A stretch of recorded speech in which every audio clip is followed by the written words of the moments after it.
You made your choice, and I made mine. Ray immediately realized that this was about intervention. What is it? His daughter, Christine, was obviously the spokesperson for the group. We wanted to talk to you about Mom. Ray looked at his wife, but her expression was impassive. He hoped it wasn't what he thought it was. He looked at his daughter again. What about Mom? Mom told us about Luke. She told you, didn't she? Ray asked incredulously. Yes. And about, your problems. Ray just stared at his wife, shocked that she would share such personal information with anyone, let alone their children and grandchildren. My problems, as well as this whole story in general, are none of your concern. But Mom's happiness is our business. Mom's happiness is your business? I suppose that means that my happiness doesn't matter and I have to give up everything I care about? Christine sighed. But Mom has needs, and you can't meet them. If you had needs she couldn't fulfill, do you think she would stop you? For the first time since this whole thing started, Josie flinched and suddenly found a spot on the dinner table that interested her. Doing so, she said, Christine, stop. Everyone looked at her, then at me, and I started laughing. Oh, Christine, I think you just made the biggest mistake ever. Then I asked, would you like to hear an interesting story? Josie stood up and yelled, Ray, don't do that! But I laughed and replied, it's your mess. You deal with it. So, where do I start? Christine, when you were born, your mother gave up on love. For almost 3 years, she couldn't fulfill my needs. She even wrote me a letter about it, which I have right here. Let me quote it. With a theatrical wave of my hand, I pulled the letter from my top pocket. I had kept it in my sock drawer all these years, as I was pleased that I had sacrificed part of my life for my wife's love and happiness. Now I wanted to see my wife squirm at the hypocrisy of her own words as I quoted directly from her letter. Ray, I know you have needs and I just can't fulfill them right now. It would be so easy for you to go out and find a woman who could do it. But if you did, the pain you would cause me would be immense, and our marriage would not survive. I am asking, no, begging, please don't go outside of our marriage. I need you to put your needs aside for a while this depression dissipates. I don't know how long it will last, but hopefully soon. Please remain faithful to me as I have been faithful to you if the roles were reversed. So, for almost 3 years, we had no love. At the end of the 3-year period, we made love once, and the result was Leo. It took another 4 years of infrequent lovemaking, meaning once every 2 months, if I was lucky, before our sex life began to return to normal.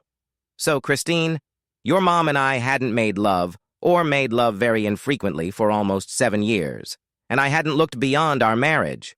Was I a devoted husband or a deadbeat? The question hung in the air like a bad odor. Josie's face flushed, partly from humiliation, but also from anger.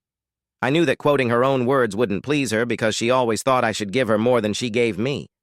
Christine was knocked out, but still pulled herself together. Dad, it was a long time ago, and you may never recover, so Mom may never experience it again. My laughter filled the room. I looked at Eric. I realized that Christine is going through a similar period right now. If I were you, I'd go out and make love to anyone who wants it, because in 20 years she's going to put the horns on you too. Christine blushed and asked, Who told you that? I simply replied, Your mom told me a few weeks ago that you have the same problem she does. I assume you won't mind Eric getting his needs met? While Christine stuttered and simmered with anger, I looked at Rebecca and asked, How's your life? Isn't it time for Leo to get busy getting ready to play on the field when you get a break? A lot of angry faces looked at me, and I smiled, saying, You all seem happy to be the ones being taken care of, but very unhappy to be in my shoes. Christine came up to me and said, This is different. Mom needs this, and you can't do it. Get over it. I looked at all of them. Goodbye. I turned on my heels and headed for the door. Julie and Allison shouted after me, What about the fireworks? There are enough fireworks for tonight, I replied. Go ahead and enjoy them. I suspect my presence will spoil the fun for everyone. I walked to the car and got in. As I backed out of the driveway, Josie stood in the doorway but made no attempt to stop me. For a while, I drove around not knowing what to do. After all, today was the 4th of July and everything was closed. One day, my cell phone rang with Rebecca's number on it. She had left a voicemail saying she was sorry about the ambush and that she and Leo agreed that it was wrong, but Christine had basically forced them to agree with her. About 30 minutes later, I was outside the firm's office, so I drove up, parked, and went inside. If anything, I should have had a cup of real coffee. Josie had put me on decaf, and I hated it. Sitting down at my desk, I decided to write a list of possible options. Without thinking, the first word on the list was divorce. I don't know why, it was just there in front of me. I sat there enjoying my coffee, thinking about that word and realizing that I had no choice if I wanted to be honest with myself. I gave up my needs for her, but when the roles were reversed, she refused. No matter how much she hid, everyone would still find out and I just couldn't live that life. No, it would be a divorce. So what's next? The words "where to live" and "divorce lawyer" appeared on the page like magic. I opened my computer and typed "divorce lawyer" into Google. Page after page of results appeared. At the top of the second page was a name I recognized, Lindsay Logan. She was handling a divorce case for one of my golf buddies, and I knew her in passing from a charitable organization we both supported. She was young, attractive, but that just made meetings easier, and acted like an elephant in a china shop when the situation called for it. I went to her webpage and filled out a form proposing a meeting. An automated response came to my email saying that I would be called back within 24 hours and offered to meet. Now, about where to live. I couldn't live alone. I couldn't cook, clean, or wash my own clothes. But I didn't want to go into a nursing home. As I was thinking about this, a commercial I saw came to mind. It was an advertisement for a nursing home on the far side of town. It housed people who were recently divorced and needed exactly what I needed, a housekeeper. Each person had their own apartment.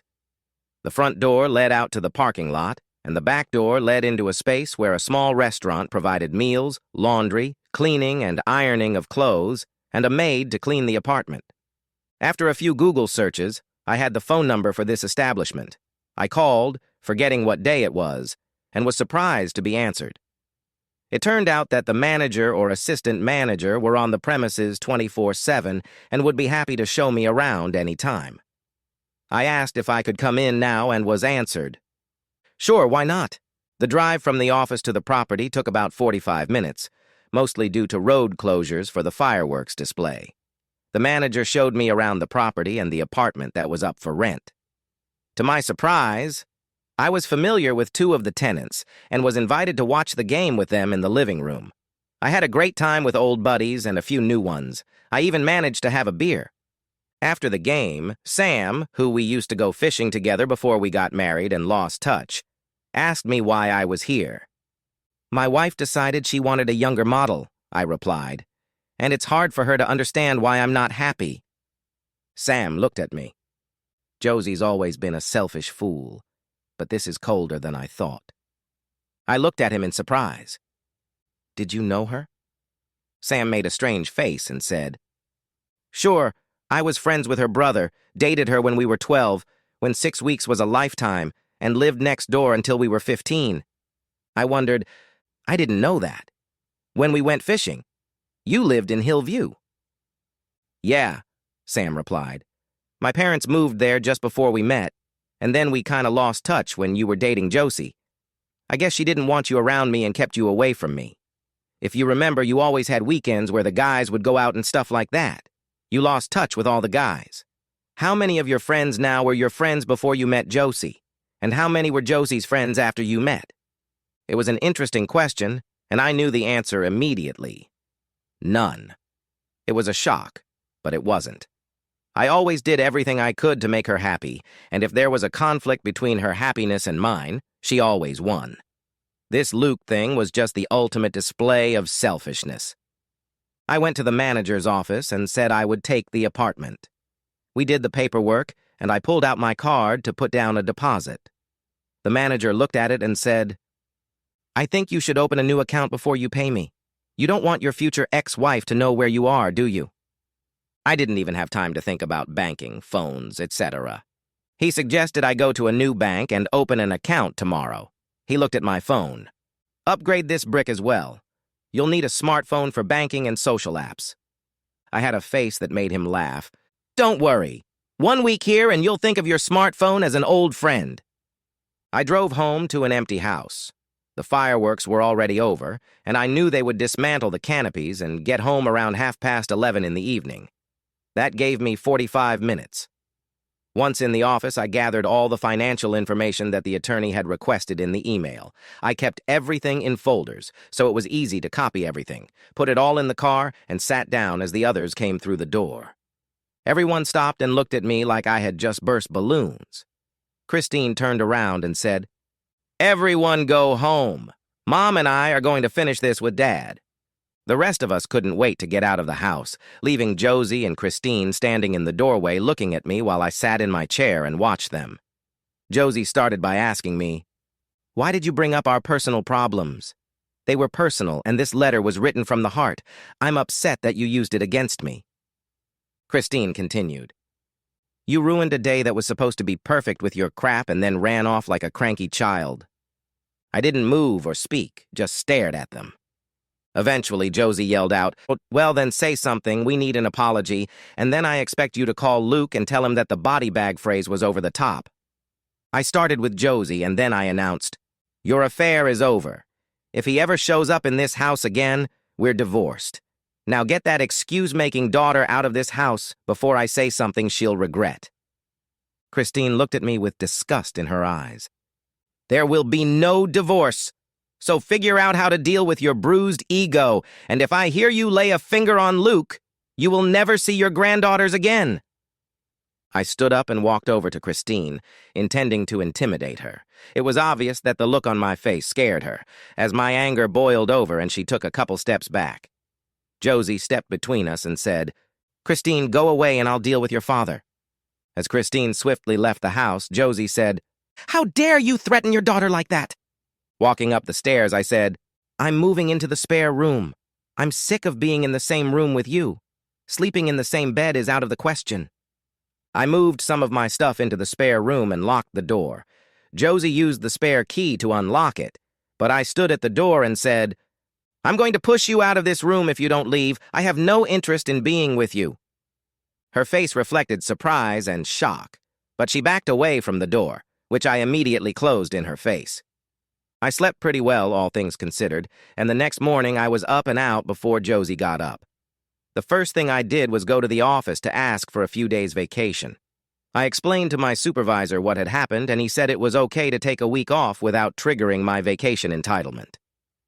At 9 the next morning, the attorney's office called and set up a time for me to meet at 3:30 in the afternoon. I agreed to that time and then went to the bank to open a new account.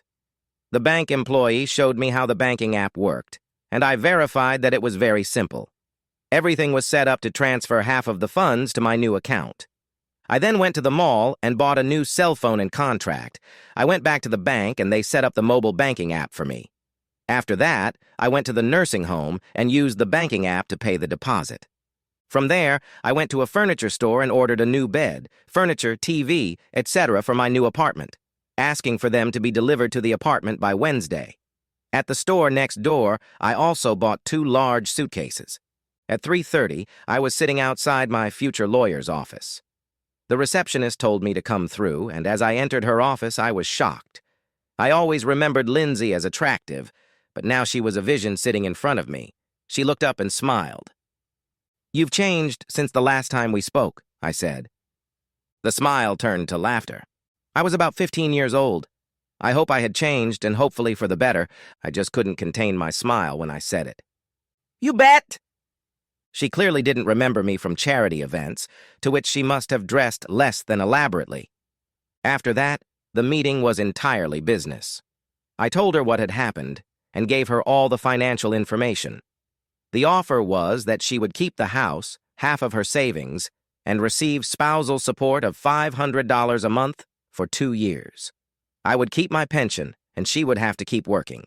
The papers were due the following Friday. but I asked that they be served Saturday morning. I returned home at the usual time and ignored Josie. I moved all my things into the spare room and then took the opportunity to pack my new suitcases discreetly for her. The next morning, I carried them to the car and left while she was still up. I left the suitcases in the apartment. I'll unload them when the furniture arrives. All that was left in my old house was a week's worth of clothes and everything dirty. After checking a few things, I headed to the office. The boss asked what I was doing there. Nothing to do, so I might as well get some work done. In fact, I had a very productive day and arrived home about an hour later than usual, grabbing a bite to eat at a health food store near the office. Josie looked at me and said, "I cooked the lamb, but it went bad. Why are you late?" I just looked at her.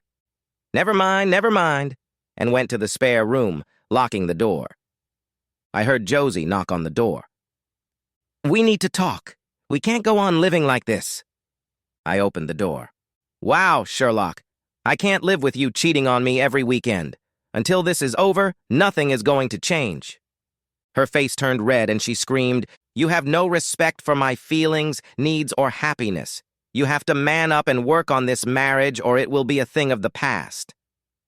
I started laughing. "I think you need to look in the mirror and say that because you definitely have no respect for my feelings, needs, or happiness. Now please leave me alone." The rest of the week passed in silence. On Thursday, I went after work to put all my stuff away since new furniture had been brought in. I also went to buy new bedding and other necessities. On Friday, I gathered all my dirty clothes into a bag and took them to the laundry room at the new house. Saturday morning, I got up and packed the last of my clothes and medications into a bag I took with me to the golf outing. Then I went downstairs. Josie was sitting at the table and said, "If the golf doesn't happen because of the rain, don't get home until 10 o'clock so you don't see anything you don't want to." So there you have it. You don't care about my feelings, you're continuing your relationship with this Luke guy, and I have nothing to do with your plans. She looked at me with a sad smile. "You're the most important thing, but you can't take care of that part of my life, so I need someone to help." I stood up. "Okay, you made your choice and I made mine." I headed for the door and she asked, "What? No kiss?" Turning around, I laughed at her. Never again. I drove to Lindsay's office, where I met with her and the bailiff, and drove back to my old house in the bailiff's car. We parked a few houses away from the house and waited. Around 8:30, Luke pulled up to the house. At 8:45, the bailiff came to the door. It was several minutes before Josie answered, and it was clear from her clothes that they had wasted no time. I saw the bailiff turn to her. She nodded. Then he pulled an envelope out of his bag and held it out to her. She refused to accept it. He spoke to her again, and this time she took the envelope. As he left, I saw Josie open the envelope, put her hand over her mouth, and slam the door shut. Less than 5 minutes later, Luke left the house and drove away. The first call was from Christine, and it rang 10 minutes later. I picked up the phone and heard the tirade. "What is this crap? Divorcing my mom for what? Being nice to her." I let Christine speak until there was silence on the phone. I sat for another 30 seconds, then I said, "Are you done?" A new stream of swear words began, which I just let pass my ears. Finally, she stopped and asked, "Well?"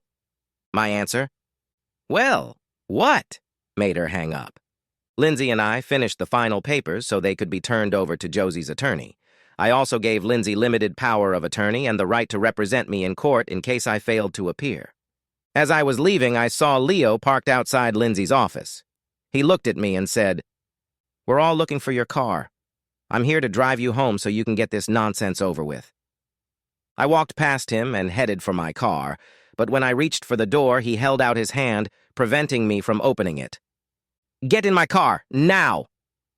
I didn't move from my seat, but said, "If you don't take your hand away right now." At that moment, Lindsay came up behind Leo and put her hand on his shoulder. "My client wants to leave, and you are preventing him from doing so. If you don't get out of his way, I will make sure that you spend 30 days in the county jail and appear before the judge on the charge of false imprisonment. And you won't like it because you are too beautiful to spend 30 days in the county jail." Leo's hand jerked lightning fast from the car door, and I opened the door to get in. When I had one foot in the car, Leo said, "This isn't over, Dad. You're not divorcing Mom and moving out of the house." With those words, he walked to his car. Lindsay looked at me. "I suspect this is going to be messy," and walked back to the office. I got in my car and drove to my apartment, making sure I parked my car so it wouldn't be visible from the road. I met with my housekeeper on Sunday, and we discussed my medications, diet, and other things related to my heart condition. They had a system in place to make sure all medications were taken and all meals met dietary needs. It all blew up on Monday afternoon. Lindsay called me and told me that Josie had appointed an attorney, and the first thing they did was issue a protective order, stating that I was unable to care for myself and asking the court to put me in Josie and Kristen's custody because of the need to monitor my heart condition. The preliminary hearing was set for 10 the next morning. Lindsay asked for my doctor's and facility manager's information so she could prepare a defense.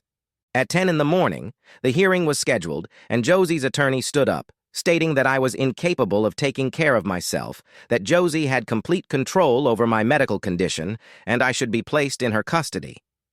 Josie was called to testify and gave a very one-sided opinion of my inability to do anything for myself.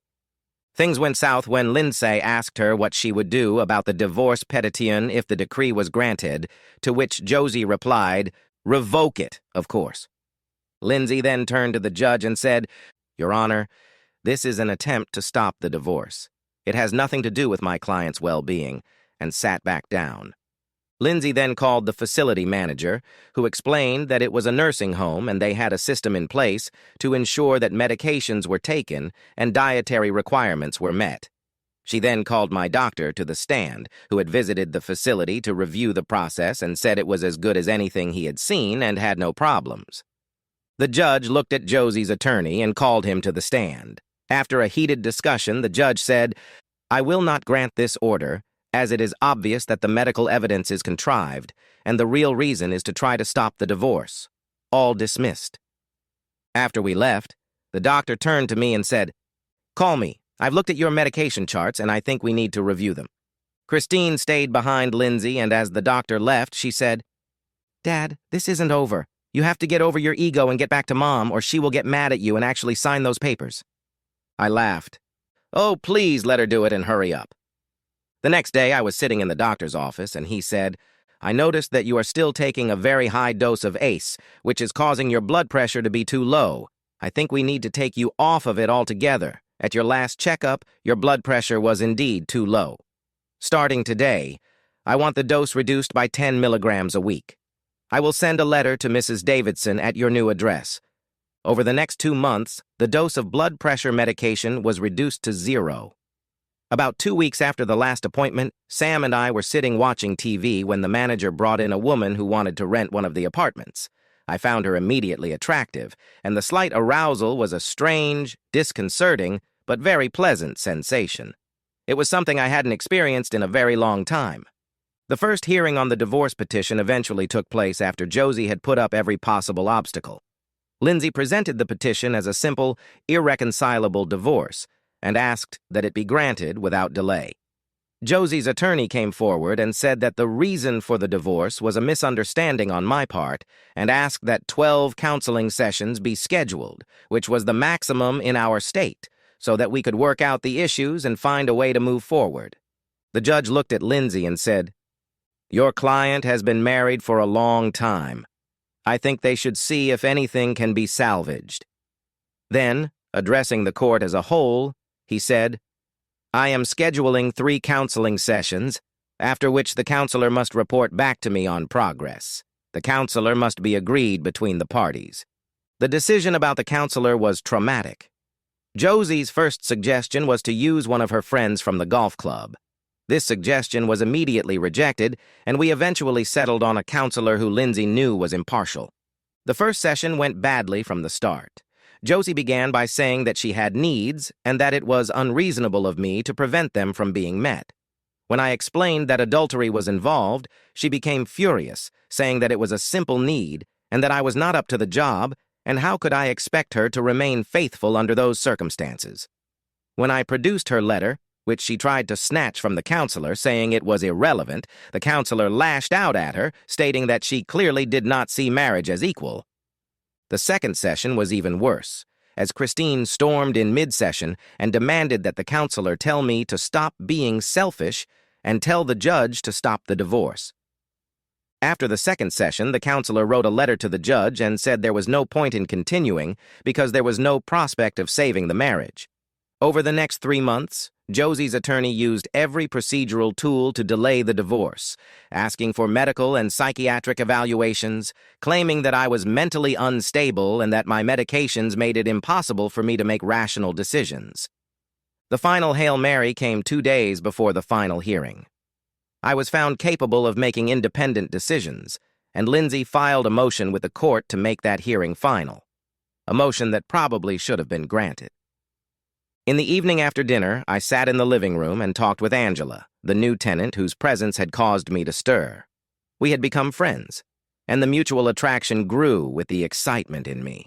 I spoke to the doctor again, who explained that my ACE dose was too high and I literally couldn't pump blood to my extremities.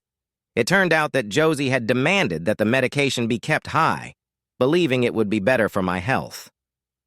While we were talking, 2 police officers and an elegantly dressed man came up and asked who I was.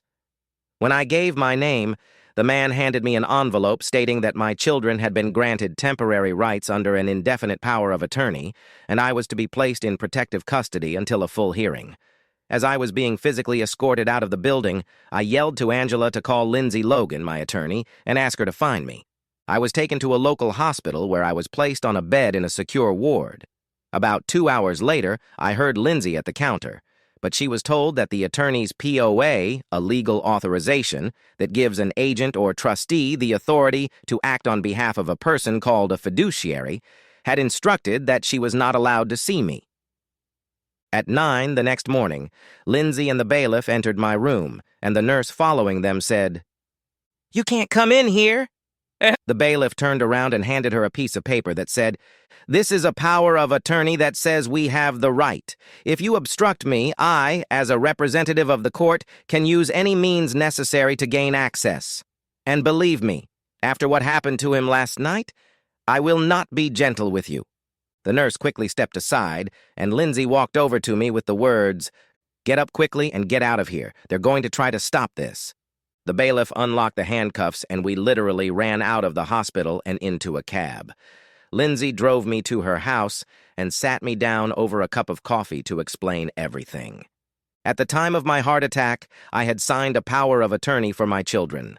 This gave them the right to make decisions about my medical care and finances in the event I became incapacitated. Yesterday, they activated it, declaring me mentally incompetent and admitted me to the hospital. They have a hearing scheduled for 10 o'clock this morning, and if they succeed in keeping me out of it, they will gain control of me and all my legal affairs. Lindsay's plan was for me to be present in court, but since the kids had informed the police that I was a danger to myself and others, we had to be careful. We left Lindsay's house at 9:45 and took a cab to the courthouse, entering through the back door. At 10 o'clock, the court hearing was announced, and as Lindsay entered the court and took a seat at the table for my defense, Christine's attorney objected, saying that she had been removed from the case under the POA and could not represent me. Lindsay stood up and said, "Please ask Mr. Mulholland yourself," and called on me. The kids jumped up, but the judge told them to sit down. I had a right to be here. Then the judge looked at me. "You are not infirm. Why was this case brought?" Lindsay stood up and said, "My client is in the process of divorcing his wife, and this is a brazen attempt to prevent him from doing so." The judge looked at his papers. "Why is there no mention of divorce in these papers? This is a clear abuse of the POA. I am dismissing this case. Ms. Logan, when is the divorce hearing?" "In about an hour," she replied.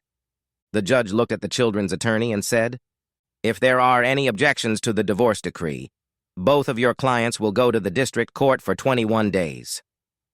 The divorce went smoothly, and 3 months later I was a single man. What happened to Angela? Well, the night the divorce judgment was entered, we had a party, and while we were dancing, things started to work. Before either of us realized what was going on, we were in bed and cemented our friendship. We don't chase it like rabbits, but once a week for a heart attack victim makes us both happy. The end.